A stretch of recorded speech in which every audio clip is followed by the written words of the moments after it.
Alors en fait, je vais parler de la formation et de la recherche à l'Université Saint-Joseph de Beyrouth et du système des ECTS.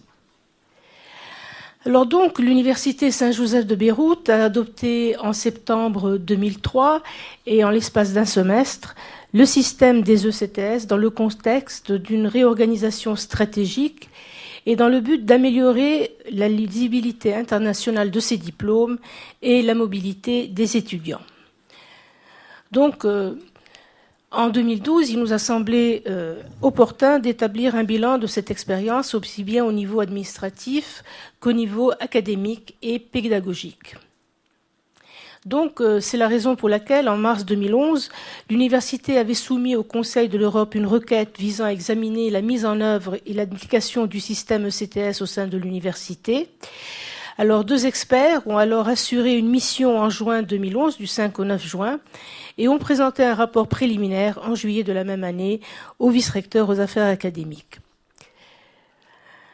Par conséquent, ce qui ressort de cette expertise, c'est que la mise en œuvre du système des ECTS varie d'un pays à l'autre et d'une université à une autre, bien sûr, mais le contexte de l'USJ a une signification particulière, puisque c'est l'une des premières universités à avoir adopté le système en Europe et dans le monde arabe. Pour rappel, l'université Saint-Joseph de Beyrouth est une université jésuite libanaise, privée, qui a été fondée à Beyrouth en 1875. Elle est connue pour son engagement, pour assurer des formations et de la recherche de qualité. C'est une université qui a des liens solides avec le système d'enseignement supérieur français, sans omettre les autres liens d'autres universités internationales. Les experts ont pris en considération le contexte et la culture spécifique de l'université Saint-Joseph. Par conséquent, il y avait bien sûr toute une série de constatations, mais bien sûr aussi de critiques du système ECTS à l'université.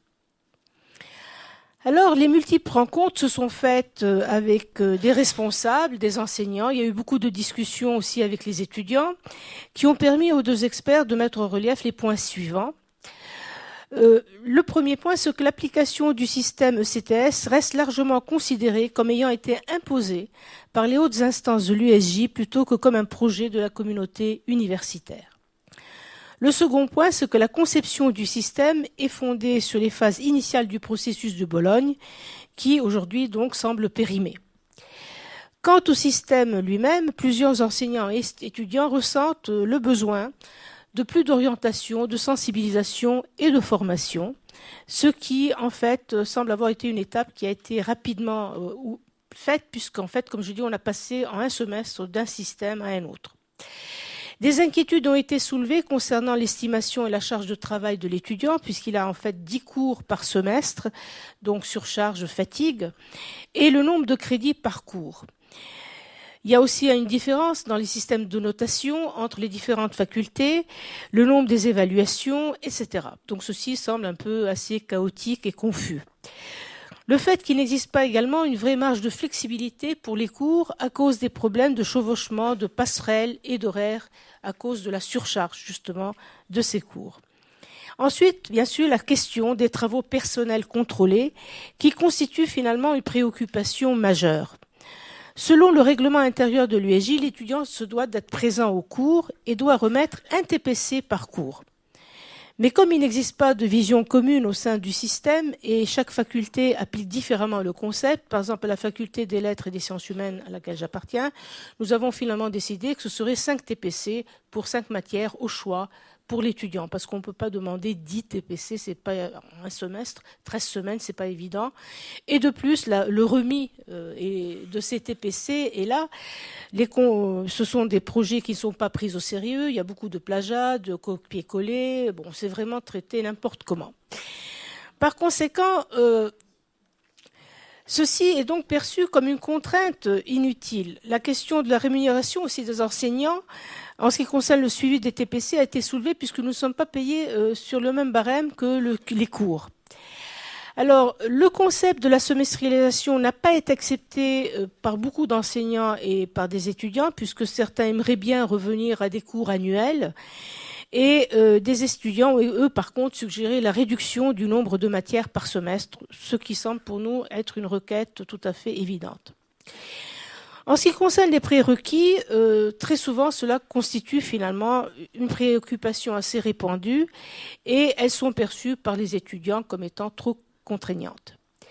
Alors, le tutorat, qui fait quand même partie de ce système et qui a été réclamé par les enseignants pour aider les étudiants, finalement, après quelques tentatives, a été totalement un échec. Alors, le rapport qui donc a été remis au vice-recteur des affaires académiques, a reproché l'approche principalement mécaniste dans l'introduction du système ECTS à l'USJ. La mise en œuvre a largement été un processus imposé par la hiérarchie, ce qui a entraîné un manque d'appropriation de la part des enseignants et des étudiants. La compréhension du système ECTS s'avère donc incomplète et nécessite une remise à jour. Ceci est dû au fait que l'USJ et le Liban sont à l'extérieur du processus de Bologne et de l'espace européen de l'enseignement supérieur. Ayant été parmi les premières universités à adopter ce système, cela présente des avantages en termes d'expérience, mais cela signifie aussi que certains choix ont été faits sans bénéficier de l'orientation ou de l'information détaillée dont disposent les autres universités aujourd'hui. Le système des ECTS n'est pas statique, il a évolué d'une manière importante depuis son lancement. Il a récemment mis l'accent sur une approche centrée sur l'étudiant, en particulier à travers l'exigence de fonder le système sur sa charge de travail, contrairement aux heures de contact, et sur les résultats d'apprentissage, c'est-à-dire ce qui est appris au lieu de ce qui est enseigné. Et finalement, les deux experts ont rappelé que nous pourrions en fait nous référer au rapport ECTS Key Features et également consulter le guide d'utilisation ECTS de la Commission européenne. Mais bien sûr, pour conclure, un consensus général existe en faveur du système ECTS, mais les enseignants et les étudiants considèrent que plusieurs avantages potentiels de ce système sont encore à assurer. Donc une mise en œuvre plus cohérente, plus coordonnée et plus profonde est requise afin d'atteindre les objectifs voulus par l'Université Saint-Joseph de Beyrouth. Mais heureusement, il n'y a pas que de mauvais points, puisqu'il y a quand même des avantages dans ce système qui ont été relevés. Les experts ont relevé un grand engagement et une grande fidélité de la part des enseignements et des étudiants envers l'USJ, puisque finalement, ils incitent l'USJ à faire les réformes qu'il faudrait pour améliorer ce système. L'USJ, comme les universités européennes qui essaient de mettre en œuvre le système ECTS, est confrontée à des problèmes, obstacles et défis. Un dernier rapport publié par l'Union européenne en 2010 constatait que le système ECTS fait partie du processus de Bologne depuis 1999, mais il n'est pas encore mis en œuvre dans tous les pays et au niveau de toutes les institutions. Globalement, l'introduction du système ECTS est considérée malgré tout par le corps des enseignants et par les étudiants comme une initiative positive. Un des avantages majeurs est que l'université offre depuis un calendrier académique et un emploi de temps commun avec les universités européennes.